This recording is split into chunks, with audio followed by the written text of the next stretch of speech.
آپ نے انگزائٹی کی بات کی تو میں چاہوں گا کہ اس کا تھوڑا سا آپ میڈیکلی بھی ڈسکس کر لیں کہ اس کے کیا سمٹمز ہوتے ہیں اور باڈی پہ اس کے کیا افیکٹس ہیں، یا وہ باڈی کی وجہ سے انگزائٹی ہوتی ہے یا یہ وائس ورسا ہے کہ انگزائٹی باڈی پہلے آپ کے خیالات، آپ کو لگتا ہے کہ کچھ آپ کے ساتھ گڑبڑ ہے، ہر آپ ورسٹ کیس سینیریو، آپ ہر غلط چیز کے بارے میں سوچ رہے ہو، پتہ نہیں مجھے کینسر تو نہیں ہے، پتہ نہیں مجھے ہارٹ کا مسئلہ تو نہیں ہے، پتہ نہیں مجھے میدے کا کینسر تو نہیں ہے، اسی طرح سے چیزیں، پتہ نہیں میرے گردے کے ساتھ تو مسئلہ نہیں ہے. اور پھر جب آپ کے خیال اس طرح سے ہو جائے نا تو پھر آپ کا ہاضمہ بھی خراب ہونا شروع ہوتا ہے، کیونکہ ہاضمے کے سسٹم کو ہم کہتے ہیں سیکنڈ برین، یہ ہمارا سیکنڈ برین ہے.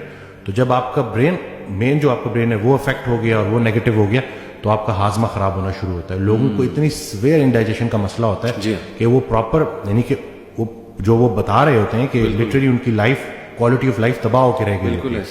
تو ان کو میں نے بلکہ جو ویڈیو بنائی تھی اس میں نے یہ کہا تھا کہ سب سے پہلے آپ نے اپنی کاؤنسلنگ بہت ضروری ہے. اگر آپ کسی کے، آپ نے کہہ دیا نا اپنے آپ کو کمرے میں بند کر دیا، تو اس کا مطلب ہے کہ بہت خطرناک سٹیٹ میں آپ نے جا کے ڈسکس کرنا ہے اور پراپر پروفیشنل سے کرنا ہے. اور باقی اچھی کتاب پڑھیں، اچھی آڈیوز سنیں، اچھی ویڈیوز دیکھیں اور آہستہ آہستہ آپ اس سے نکل آئیں گے. ایک ٹائم تھا کہ پہلے میں وائٹامن ڈی پہ بڑا فوکس کرتا تھا کہ وائٹامن ڈی لیں. ہاں وائٹامن ڈی کا رول ہے، لیکن یہ آپ نے خود کو ہی نکالنا ہے اس میں، لیکن کسی کی ہیلپ کے ذریعے کہ وہ آپ کو پازیٹیو رکھے. آپ کی جو بھڑاس ہے، جیسے ابھی میں پہلے میں بات کر رہا تھا، اب میں پیشنٹ کو کہتا ہوں کہ آپ کو کوئی کویشچن ہے تو جب وہ کھلتا ہے، جب وہ بیان کرتا ہے تو کافی ریلیکس محسوس کرتا ہے. بلکہ میری کل کال کنسلٹیشن تھی تو لوگوں کی اپنی جو ہے وائف سے بھی نہیں بن رہی اور بڑے لوگوں کے مسئلے ہیں نا، تو مجھے کال آتی ہے تو وہ کہتے ہیں کہ میری وائف جو ہے نا وہ مجھے بہت ٹف ٹائم دیتی ہے اور مجھے عزت نہیں کرتی. تو میں نے اس کو کہا کہ اگر تمہاری وائف تمہاری عزت نہیں کرتی، تم صبر کرو، دنیا تمہاری عزت کرے گی، ٹھیک ہے. اور اس کے علاوہ وہ میں نے ان کو واقعہ بتایا کہ ایک خاتون کے بارے میں ذکر ہو رہا، اور یہ وائف دونوں کے، مرد عورت دونوں کے لیے، کہ ایک خاتون کے بارے میں ذکر ہو رہا کہ وہ بڑی ان کو نالج ہے لیکن بس شوہر سے نہیں بنتی. تو اگر وہ علم آپ کو شوہر کے فرما بردار نہیں بنا رہا، یا اگر سیم مرد ہے اور وہ بیوی کے ساتھ اچھا نہیں ہے، تو وہ جتنا مرضی بھی بڑا مفکر ہو، وہ سب ہو، تو وہ کسی کام کی نہیں. تو آپ نے اپنے آپ کو دیکھنا ہے کہ کہیں ایسا تو نہیں ہے کہ آپ نے جو لوگوں سے گلے شکوے شروع کیے ہیں کہیں وہ خود ساختہ تو نہیں ہے. کیونکہ اکثر نا آپ کہتے ہو ہر کوئی میرے بارے میں برا سوچ رہا ہے، کہ وہ ڈیلیوژن آف پرسیکیوشن، یہ بھی تھوڑا بیچ میں، خیر یہ تو ایک اور بیماری ہے، لیکن اس میں یہ ہے کہ آپ کو ایسا لگتا ہے کہ جیسے یہ میرے خلاف ہے، ساری دنیا میرے خلاف ہے. صحیح بات. تو میں آپ کو یہ بتا دوں، یقین جانے لوگوں کے پاس اتنا ٹائم نہیں کہ وہ آپ کے خلاف منصوبے بناتے رہے. بالکل ایسے آپ. اور دوسرا یہ کہ جس نے اپنے آپ کو پہچانا اس نے اپنے رب کو پہچانا. چلے اگر آپ نے اپنے آپ کو آئسولیٹ کر ہی دیا تو اس جو تنہائی ہے اس سے فائدہ اٹھائیں اور دل کی دنیا بات کریں اور دیکھیں کہ یہ پریشانی آئی کیوں ہے. غم سے گھبرانے نہیں ہے، غم کو ریڈ کرنا، بریو بننا ہے اور دیکھنا ہے کہ اس کا مقصد کیا ہے، پریشانی کیوں آئی، مجھے کیا سکھا رہی ہے. انگزائٹی کے علاوہ میں آپ سے یہ پوچھنا چاہوں گا کہ جو پیشنٹس آپ کے پاس آتے ہیں، آپ نے جیسے کہا نا کہ میں بھی پیشنٹ سے لرن کرتا ہوں بڑا، تو کچھ بتائیں کہ پیشنٹس نے کیا آپ کو سکھایا ہے. پیشنٹ نے جی بڑا کچھ سکھایا ہے. پیشنٹ جب آتا ہے اور جب وہ، میں اس سے بات کرتا ہوں اور جب وہ تعلق بنتا ہے اور جب مجھے لگتا ہے کہ جیسے اس کو وہ بات کنوے ہو گئی ہے تو مجھے بڑا پرسکون محسوس ہوتا ہے. صحیح. اور یعنی کہ دیکھیں نا، دنیا کا سب سے خوش نصیب انسان وہ ہے کہ جس کے پاس صحت ہے اور سکون قلب ہے اور دل کی صحت ہے. تو مجھے میرے پیشنٹس نے محبت کرنا سکھایا. دل کی صحت محبت ہے اور دل کی جو بیماری ہے وہ نفرت ہے. صحیح. اکثر نا ہم احساس نہیں کرتے دوسروں کا، اس لیے پھر ہمارے اوپر یہ بے جان چیزوں کی محبت نے ہمیں بحث کر دی ہے اور اسی وجہ سے ہم بیماریوں میں پڑے ہوئے ہیں. تو میرے پیشنٹ سے، اور روزانہ میرے لیے کوئی نہ کوئی ایک واقعہ ایسا ہوتا ہے جو کہ میرے لیے بڑا ایک لیسن ہوتا ہے، جس کو اب میں اکثر، جیسے اس دن ریسنٹلی ایک وہ ہوا کہ ایک پیشنٹ آتا ہے ایلوپیشیا کا جس کی ٹریٹمنٹ نہیں ہے. صحیح. اور میں اس کو بھول بھی گیا، مجھے یاد بھی نہیں تھا. وہ آ گیا تو میرا ایک کام ہوتا ہے کہ میں کسی کو مطلب وہ ہوپ کے بغیر نہیں بھیجتا. تو وہ چلا گیا، آیا تو میں بڑے اس کے ساتھ گفٹ کے ساتھ آیا. تو میں کہتا ہے مجھے آپ نے نہیں پہچانا. میں نے کہا نہیں میں نے آپ کو نہیں پہچانا. تو کہتے ہیں میں تو آپ کا پیشنٹ ہوں.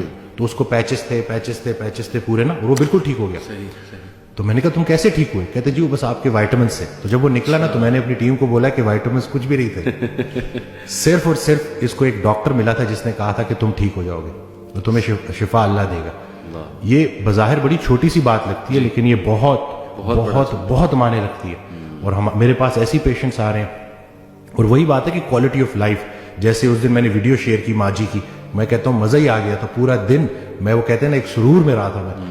وہ آئیں, انہوں نے کہا کہ انہوں نے عمرہ کیا دوبارہ, 3 سال پہلے عمرہ کیا تھا کووڈ سے پہلے ویل چیئر پہ, اب انہوں نے دوبارہ عمرہ کیا. تو کہتے ہیں کہ پتر جب میں لاسٹ عمرہ کرنے گئی تھی تو میں ویل چیئر پہ تھی اور میں لوگوں کو طواف کرتا دیکھتی تھی تو میرا دل ہوتا تھا کہ میں کیوں نہیں کر سکتی. اس دفعہ میں گئی ہوں اور میں نے سارے ارمان پورے کیے. میں نے ادھر ہی ٹیم کو بولا ان کی ویڈیو بناؤ, باجی کی ویڈیو بناؤ. وہ ویڈیو بنا کے اپلوڈ کی اور اس سے کتنے لوگوں کو موٹیویشن ہوئی. ایک بعمل شخص جب اپنے آپ کو مشکل سے نکال لیتا ہے تو وہ بہت سارے لوگوں کے لیے مشعل راہ بن جاتا ہے, موٹیویشن بن جاتا ہے نا, کہ ایک ٹھیک ہوا ہے تو بس یہ جب میں ان کو ٹھیک ہوتا دیکھتا ہوں تو مجھے لگتا ہے کہ میری بھی صحت بہتر ہو رہی ہے. یہاں پہ میں ایک بات ایڈ کرنا چاہوں گا. میں نے کچھ ڈاکٹرز کو باقاعدہ یہ کہتے سنا ہے, ایون میرے کچھ دوست ہیں وہ کہتے ہیں کہ یار نہیں, medical science should be cruel, should be ruthless. آپ نے ٹروتھ بولنا ہے. آپ کسی کو مطلب ایک کیا موٹیویشن دے کر کرو گے, آپ سچ بولو اس کے ساتھ کہ یہ آپ کا ایشو ہے. تو اس پہ آپ کیا کمنٹ کرنا چاہیں گے؟ دیکھیں, کوئی ہم نے شفا اپنے پلے سے دینی ہے. یہ جو ہم ایک بڑا غلط جملہ بولتے ہیں کہ فلاں ڈاکٹر کے ہاتھ میں بڑی شفا ہے. شفا صرف اللہ کے پاس ہے. سبحان اللہ. ہم صرف راستہ بتانے والے ہیں. صحیح بات. جب ہمیں اپنی, میں اس کو تھوڑا جملہ سے, اپنی اوقات سمجھ آئے گی نا, وہ ایک دعا فرماتے تھے کہ یا اللہ پہلے عاجزی دے پھر مرتبہ دے. اگر عاجزی نہیں دینی تو مرتبہ بھی نہ دے. کیوں بندہ پکڑ میں آئے. تو یہ تھوڑی اپنی نا اس ڈگریوں کے تکبر میں یہ بات کر دی جاتی ہے. ورنہ جو بھی ڈاکٹر جس کا ایمان ہے کہ اس نے مرنا ہے, وہ ڈاکٹر بھی مریضوں کو ٹھیک کرتے کرتے اللہ کو پیارا ہو جاتا ہے. تو بعد میں اللہ کو پیارا ہونے سے بہتر ہے کہ ابھی اللہ کو پیارے ہو جائے مخلوق کی خدمت. تو یہ بس تھوڑا نا ہمیں سکھایا بڑی الٹی پلٹی چیزیں جاتی ہیں. اور ہماری جو کتابیں ہیں نا, یہ ہماری سب سے بڑی دشمن ہے. اور میں یہ کوئی بغیر ریفرنس کے بات نہیں کر رہا ہوں. صحیح. ایک ڈاکٹر 5 سال MBBS میں جو بھی پڑھتا ہے, گریجویشن کے 5 سال کے اندر ہی اس میں سے آدھا غلط ثابت ہو جاتا ہے. یہ میں نہیں کر رہا, میں آپ کو آگے ریفرنس دوں گا. ٹھیک. یہ بڑا مسئلہ نہیں ہے کہ آدھا غلط ثابت ہو جاتا ہے. کون سا آدھا ٹھیک ہے, کون سا آدھا غلط ہے, یہ کوئی نہیں بتا سکتا. The best way to learn is learn on your own. Think out of the box. اور یہ جملہ ہے ڈاکٹر ڈیوڈ سیکٹ کا, جو کہ ایویڈنس بیسڈ میڈیسن کے گرو ہیں. کلینکل ایپیڈیمیولوجی میں ان کی کتاب پڑھائی جاتی ہے. یہ ڈاکٹروں کا گرو کہہ رہا ہے کہ ڈاکٹر بھائیو, اگر مریض کو فائدہ نہیں ہو رہا نا, تو آپ کی ڈگری کسی کام کی نہیں, آپ کی وہ کاؤنسلنگ کسی کام کی نہیں. آپ دیکھو کہ کہاں غلطی کر رہے ہیں. صحیح. اور قرآن پاک میں اللہ کہتا ہے میں ہی کھلاتا ہوں, میں ہی پلاتا ہوں, بے شک, اور اللہ ہی شفا دیتا ہے. تو کھانے پینے کی چیزوں میں شفا. یہ رسول اللہ صلی اللہ علیہ وسلم کی لائف سے کم بھی کھانا, صحیح بھی کھانا. صحیح.